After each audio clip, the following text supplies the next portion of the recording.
Boche Gold and Diamonds. Buy now, pay later. സംയുക്ത trade യൂണിയനുകൾ July 9 രാജ്യവ്യാപകമായി നടത്തുന്ന പണിമുടക്കിന്റെ പ്രചരണാർത്ഥം സംഘടിപ്പിച്ച മധ്യമേഖലാ ജാഥയ്ക്ക് ഒറ്റപ്പാലത്ത് സ്വീകരണം നൽകി. AITUC സംസ്ഥാന സെക്രട്ടറി മുരളിയാണ് ജാഥ ക്യാപ്റ്റൻ.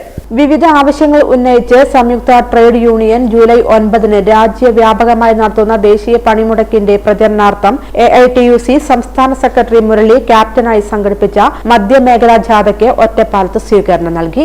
തൊഴിലാളി പക്ഷപാതിത്വമുള്ള നിയമങ്ങളായിരുന്നു അത്.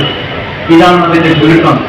അതുകൊണ്ട് ആ തൊഴിൽ നിയമങ്ങൾ സംരക്ഷിക്കുക എന്നാൽ ഇന്ത്യയിലെ മഹാഭൂരിപക്ഷം വരുന്ന തൊഴിലാളികളെ സംരക്ഷിക്കുക എന്നത് തിരിച്ചറിഞ്ഞിട്ടുണ്ട്.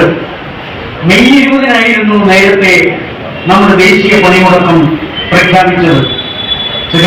ഹംസ സൂചിപ്പിച്ചതുപോലെ ഭീകരവാദികളുടെ കടന്നാക്രമണം അപ്രതീക്ഷിതമായി ഇന്ത്യയിലെ അതിർത്തി പ്രദേശങ്ങളിൽ ഉണ്ടായപ്പോൾ ഇന്ത്യൻ തൊഴിലാളി വർഗം പ്രഖ്യാപിച്ച് ഒറ്റപ്പാലത്തുൾപ്പെടെ ജാഥയെ സ്വീകരിക്കാൻ ഒരുങ്ങി പ്രാദേശിക തലം വരെ ജാഥകൾ പ്ലാൻ ചെയ്ത് എല്ലാ ട്രേഡ് യൂണിയൻ നേതാക്കളും താഴെ തലങ്ങൾ വരെ ജാഥകളും പ്രചരണങ്ങളും പരിപാടികളുമായി മുന്നോട്ട് പോകുമ്പോൾ ഈ ഒരു സ്ഥിതിവിശേഷം ഉണ്ടായപ്പോൾ ഇന്ത്യൻ തൊഴിലാളി പറഞ്ഞു, ഞങ്ങൾക്ക് ഒരുപാട് രോഷമുണ്ട്, പ്രതിഷേധമുണ്ട്.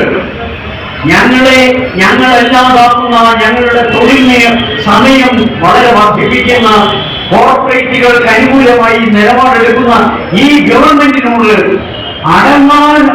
അടങ്ങാനാവാത്ത പ്രതിഷേധമുണ്ട്.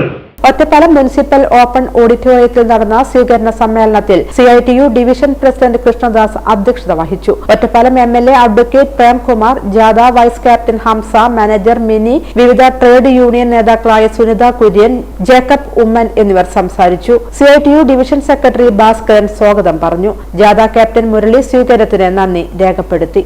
9 ജൂലൈ മാസം 9 നടക്കുന്ന പണിമുടക്കിന്റെ പ്രചരണമാണ്. പണിമുടക്കിന് ജനങ്ങളെ പിന്തുണയോടുകൂടി ഇന്ത്യൻ തൊഴിലാളി വർഗത്തിന്റെ പണിമുടക്ക് വിജയിപ്പിക്കണമെന്ന് അഭ്യർത്ഥിക്കാനാണ്